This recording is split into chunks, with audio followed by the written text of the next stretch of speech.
안녕하십니까. 이것이 신앙 고백이다. 시리즈 7권 중 첫 번째 책 벨지카 신앙 고백서 29왕 다섯 번째 시간입니다. 29왕의 주제는 참된 교회와 거짓된 교회에 관한 고백입니다. 여러분이 책이 있으시면 책 499페이지 본문의 내용이 있고요. 그리고 오늘 공부할 부분은 515페이지로 갈 것입니다. 자, 그러면 여러분 499페이지로 가서 먼저 본문을 읽고 515페이지로 가도록 하겠습니다. 예, 저는 499페이지로 왔습니다. 여러분 499페이지입니다. 제가 먼저 읽어보도록 하겠습니다. 우리가 믿는 것은 세상에 있는 모든 종파가 교회의 이름을 자신의 것으로 속여 말하기 때문에 참된 교회인지 하나님의 말씀에 근거하여 부지런히 또 신중하게 분별해야 한다는 것이다.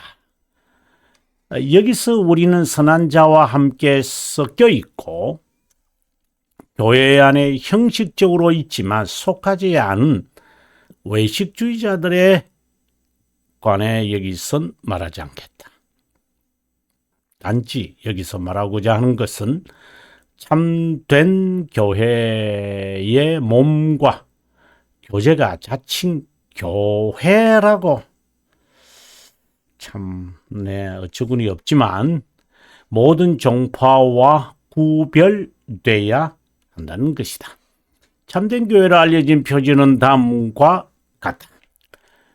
복음의 순전한 교리가 교회 안에서 선포되고 교회가 그리스도께서 제정한 대로 성례의 순전한 집행을 유지하고 죄에 대하여 처벌하는 교회의 기강이 실현되는 표지를 갖는다. 간략히 말하면 만사가 하나님의 순전한, 여기서 순전하다는 말씀, 지난 시간에 제가 자세하게 설명해 드렸습니다. 말씀에 따라 관리되고 매니지다 이 말이죠. 이것에 반대되는 만사는 거절되고 예수 그리스도가 교회의 유일한 머리로 인정돼야 한다. 형식상으로는 예수 그리스도라고 이야기를 하고 십자가를 목걸이에서 달고 다니고 귀걸이에서 달고 다니는 참남한 자들이 많습니다. 어떤 때는 자동차 뒤에다가 익스투스 이래가지고 고기 모양으로 이렇게 상업하는 자들이 만드는 것을 흉내내기도 하고요. 다양한데 진실하게 하시는 분도 계시겠지만 좀 그런 가볍게 얕게 무르게 하는 그런 얄팍한 외식주의는 좀 금지됐으면 좋겠다 하는 생각을 해봅니다. 이렇게 볼 때 참된 교회는 분명히 알려질 수 있고 어느 사람도 자신은 그 교회로부터 분리할 권한은 없다. 교회에 속한 지체는 그리스도인의 표지, 믿음으로 알려지는데 다시 말하면 그들이 예수 그리스도를 유일한 구세주, 앞서에서는 유일한 교회의 머리라고 했고 여기서는 유일한 구세주로 영접했다면 여기는 참된 신자에 관한 이야기잖아요. 그죠? 죄를 피해야 하고 의를 따라야 하고 의를 오른쪽으로 왼쪽으로 치우침 없이 참된 하나님과 그들의 이웃을 사랑해야 하고 육체의 일들과 함께 육체를 십자가에 못 박아야 한다. 이것은 이제 참된 신자의 하나의 특성 네 가지죠. 물론 이제 다른 곳에서는 뭐 특별히 칼빈 선생 같은 경우에는 참된 신자는 하나님을 아빠, 아버지라고 부른다. 이렇게 이제 말하곤 합니다. 그렇다고 자신들 안에 허약한 많은 것이 여전히 남아있지 않은 것처럼 이해해서는 안 된다. 왜 그렇죠? 죄의 지배가 사라졌지, 죄의 잔재들, 이것은 여전히 남아있거든요. 그래서 우리가 유혹을 받기도 하고요. 부패성, 심정의 부패로 인하여 우리가 힘들어 합니다. 또는 이제 이것을 다르게 말을 한다면은 악의 삼총사가 있다는 것이죠. 자신을 믿음으로 말미암아 죄들의 사면을 받게 한 우리가 이 죄의 사면을 우리가 레미션이라고 그러거든요. 우리가 죄들의 용서에 관한 말이 이제 forgiveness 이런 말이 있잖아요. 또는 pardon 이런 말도 하고요. 그 다음에 remission이 나오거든요. 이것은 이제 하나님에 의해서 이루어지는 것이고, 이것은 하나님과 우리가 요청하는 것이죠. 그래서 이거는 인간이 하나님께 요청하는 거예요. 죄 용서받은 자들이 받음이 정말 하나님을 송구합니다. 그러면서 하나님께 용서해 주세요. 이렇게 하나님께 우리가 간청하면 하나님께서 우리들의 죄를 사면하셔서 나는 죄들의 용서를 받았다고 말하는 것이겠죠. 조금 우리가 알고 이제 들어가면 좀 이해하기가 좋고, 왜냐하면 어떤 때는 사면이고 어떤 때는 용서고 이렇게 말들을 나오기 때문에 여러분들에게 좀 구별시키려고 했습니다. 자, 이제 거짓된 교회에 대해서 이야기를 하는데요. 아마 오늘 본문 여기까지 나가는지 모르겠습니다. 우리가 한번 515페이지로 가서 오늘 우리가 더 이상 나가게 되면 다시 본문을 우리가 읽기로 하고요. 자, 그러면 교과서 예. 예, 교과서 515페이지 515페이지로 왔습니다. 515페이지에 이렇게 되죠. 네. 제가 한번 읽어보도록 하겠습니다. 진실로 그리스도인의 표지인 믿음을 가졌다는 것은 한갓 도구에 불과한 믿음. 믿음에 대하여서 22장에서 그러잖아요. 한갓 도구다, 이런 말을 합니다. 믿음에 무슨 강력한 힘이 있다고 여겨서도 안 된다. 믿음이 의지를 강화하는 것으로 여겨서도 안 된다. 믿음은 하나님의 은혜를 수용하는 자체다. 그래, 수용하는 행위 자체다. 이렇게 저는 또 해석하곤 하는데요. 여기서 수용이라는 것은 embracing, 이렇게 영어로 embrace 이렇게 말하면 좋을 것 같아요. 품는다. 그 수용이 하나님에게 기원을 전적으로 두어야 한다는 의미로 선물이라는 의미다. 우리가 하나님께로부터 받았다. 이제 하나님의 선물이다. 이렇게 말할 때 의미를 이제 제가 밝히고 있습니다. 글자가 보이질 않아서 미안하지만 이 gift, of God이라는 말입니다. 선물이라는 것은 비밀적인 것입니다. 그래서 내가 수용하는 것이 나에게 나온 것 같아요. 그래서 우리가 그 돌터레이터 3장과 4장 13항 14항 이 부분이 참 중요합니다. 하나님의 선물이 믿음에 관한 정의를 참 잘 내리고 있습니다.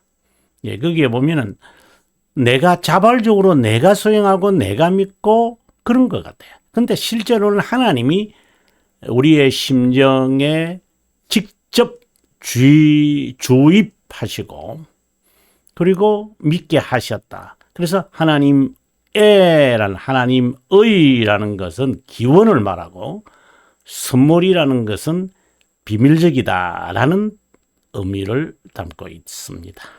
여기서 보면 그 수용은 비밀적으로 일어나는 것이기에 의식적으로 내가 이제 믿었다 이런 것이 아니 그냥 마음의 심정에 자리 잡아요. 믿는다, 믿을 것이다. 믿을 수 있다는 의지의 표명이 절대 아니다. 믿겠습니다. 이렇게 해서 믿어지는 것도 아니고요. 나는 이제 믿었다 해서 그때 그러나 이미 하나님께서 진실한 고백을 하게 하신 것이죠. 이런 의지를 강화시키기 위해 믿음을 강구한다는 것은 전형적인 로마 가톨릭주의를 따르는 것이다. 그리스도를 영접하는 믿음은 네 가지로 앞서도 잠깐 제가 설명을 했는데요. 죄를 피해라. 죄를 피해라 라는 겁니다. 죄를 피한다. 정말 참 제가 좋은 말인데 그냥 단순히 avoid 이렇게 avoid라는 거 볼 수도 있어요. 근데 이제 특별히 shun이라고 하는 단어가 그리고 eschew라고 하는 이 단어 저는 이 단어를 여러분에게 좀 추천합니다. 의도적으로 이 둘 다 뜻이 좀 비슷한데 이거는 비도덕적인 것을 이제 의도적으로 피하려고 하는 거고요. 이 나쁜 것을 하지 마세요. 좀 스탑하세요. 폭력 쓰지 마세요. 데모하시는 분들을 향하여 제발 폭력을 멈추세요. 그럴 때 eschew라고 이렇게 하거든요. 이거는 그냥 일반적인 이야기예요. 이것은 우리가 욥을 보면 잘 알아요. 욥이 악에서 떠난 자다라고 말할 때 악이 이렇게 막 달려오면 그것에 그 사고가 나지 않으려고 우리가 방어 운전하는 것처럼 피하는 거예요. 피하는 것, 이런 것. 죄를 피한다라고 하는 개념이 그런 뜻을 갖고 있다. 저는 봅니다. 의를 따르고,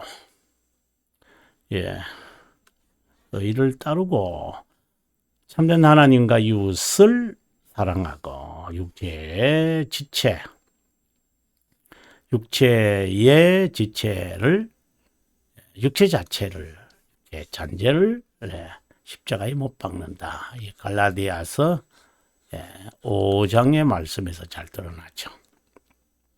죄를 피한다는 것은 여기 밑에 나와 있네. eschew라고 하는 것을 떠올린다. 죄의 어떤 모양이라도 피하고 죄에 접근할 수 있는 어떤 것이라도 피했다는 것이며 이것은 하나님을 경외하기 때문에 가능하다. 하나님을 경외하면 악을 증오하고 악에 대해서도 제가 여러분에게 설명을 했다시피 wicked라는 단어를 쓰고요. 보통 우리가 evil이라는 단어를 쓰는데 이거는 전파성이 있습니다. 이거는 악 자체입니다. 자체. 나쁜 거예요. 그냥 이거는요. 근데 이거는 전파성까지 있어요. 그러면 어느 게 더 나쁜 걸까요? 이거죠. 이불입니다. 우리 주기도문 할 때 이제 이것을 피하게 해달라 이렇게 강구하죠. 죄의 기반이 된다. 하나님을 경외하는 것은 죄들의 용서의 기반이다. 용서를 받았기에 회개한다. 그러나 회개를 용서의 근거로 삼아서는 안 되죠. 그거는 또 다른 개념이죠. 회개 용서 받았기에 회개하는 것과 회개가 근거다라고 하는 것은 전혀 다른 의미인 것이죠. 회개는 하나님을 경외하는 데서 나오고 죄를 피하게 한다. 여기 3권 3장 이 내용이 회개에 관한 내용이거든요. 칼빈 선생의 그 기독교 강요에 그 회개는 믿음에서 나오기에 믿음의 결과라고 그런다. 죄를 피하는 것은 믿음의 결과인 동시에 믿음의 행위다. 죄들의 용서가 언제 이런 말은 정말 유치하게 짝이 없습니다. 영원하신 하나님은 늘 비밀적으로 하는데 언제 중생받았어요? 언제 용서받았어요? 언제 구원의 확신 가졌어요? 정말 유치한 질문들 저 안 했으면 좋겠어요. 의를 따른다는 것은 의에 대하여 배고파하고 목말라하는 것과 같은 의미다. 이것은 그리스도를 참되게 믿는 것에서 나오는 동시에 선택에 관한 확신이기도 하다. 중생의 목표는 중생된 자가 하나님의 의에 일치한다. 그럼 여기서 우리가 참고로 목적은 뭘까요? 목적은요, 바로 거룩하고 흠이 없는 것을 말하죠. 그래서 단순히 우리가 거룩하게 된 것이다. 이렇게 말할 수 있습니다. 중생의 목적을 그렇게. 근데 거룩하다, 죄송합니다. 선택의 목적이고요. 중생의 목적은 죄송합니다. 비슷한 말씀입니다만은 이제 형상의 회복입니다.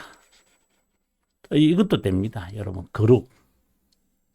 형상의 회복이다. 말이 좀 더 정확하게, 칼빈 선생이 이렇게 정확하게 말하고 있습니다. 그래서 중생의 목표는 하나님의 의를 이루는 것. 중생의 목적은, 거룩하는 것. 그러면 결국 뭐가 되죠? 거룩과 의. 이렇게 되는 거예요. 상당히 마치 그 산수 문제를 풀어서 답이 딱 떨어지는 듯한 느낌을 받지 않으세요? 중생의 목표는 의에 일치하는 것.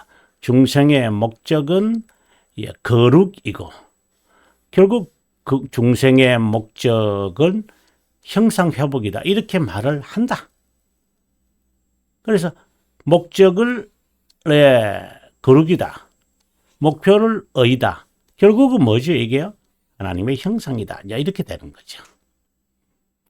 아주, 여러분, 저와 함께 이제 공부를 해 보셨다면 딱딱 떨어지는 것을 볼 것입니다. 하나님의 형상의 일치, 결국 이제 이런 말이 나오는 거예요. 그 이유는 중생의 목적이 형상에 회복하는 것이기 때문이다. 하나님의 명령을 따르고 순종하려는 것이기에 그분의 계명을 배워 그분의 의지, 뜻은 하나님의 의지거든요. 의지에 어긋나지 않으려 한다. 이것은 죄를 범하지 않으려는 자세와 노력을 의미한다. 그 수단으로 기도가 동반된다. 그다음에 세 번째가 참된 하나님, 이웃을 사랑하는 거다. 그분이 우리를 먼저 사랑했다. 먼저 사랑했다. 영원이란 말이죠. 영원에서 우리를 선택한 선한 기쁨을 떠올리면 좋다. 영원하기에 조건적이 아니다. 무한하고 불변하다. 측량할 수 없기에 지불이 불가능한 사랑이다. 하나님의 사랑과 이웃 사랑이 관련되어 있는데 그렇지 않으면 하나님을 사랑하는 자체가 이것이 이루어지지 않으면 이것은 일단 골다공증이라고 보셔야 돼요. 이거는 분리된다는 자체가 불가능합니다. 보통 우리가 싱의와 그리고 이제 신학상에서 성화라고 그러잖아요. 저는 거룩함 이렇게 말하는데 이 순서 바꾸어 이웃 사랑이 이런 말을 하면 안 돼요. 성화가 있으니까 진가 있다. 이런 정말 이런 사람들 전형적인 아르미니우스파들 조심하셔야 됩니다. 그리고 이따금 경우가 있겠지만 충분 조건이라고 여기면 안 된다. 이는 결과를 보고 원인을 이제 판단하는 것을 말하죠. 하나님의 사랑은 하나님 아들에 나타난 것에서 시작하고 시간에서 하는 말이죠. 그분을 믿어 영접했다면 사랑은 자연스러운 것이다. 제가 아주 잘 쓰는 용어입니다. 이것을 강화하기 위해 성찬이 요구된다. 왜 그리스도의 죽으심을 기념하는 것이니까요. 이웃을 미워하는 것은 인간성에 있어서 미워하는 게 자연스러운 거예요. 왜요? 우리는 타락성을 지니고 있기 때문이죠. 뭐 기도 몇 마디 했다고 뭐 산기도 갔다 왔다고 금식기도 몇 번 했다고 정말 유치한 거예요. 뭐 어떤 사람들은 하루 만에 읽는 뭐 이사야 성경 정말 유치한 한 권으로 읽는 무슨 이런 싸구려 자습서처럼 성경을 그렇게 가볍게 정말 그런 이웃을 정오하는 것을 제어하기 위해 하나님은 자녀들에게 십계명을 줬고 예수님의 주기도문을 통해 가르쳤다.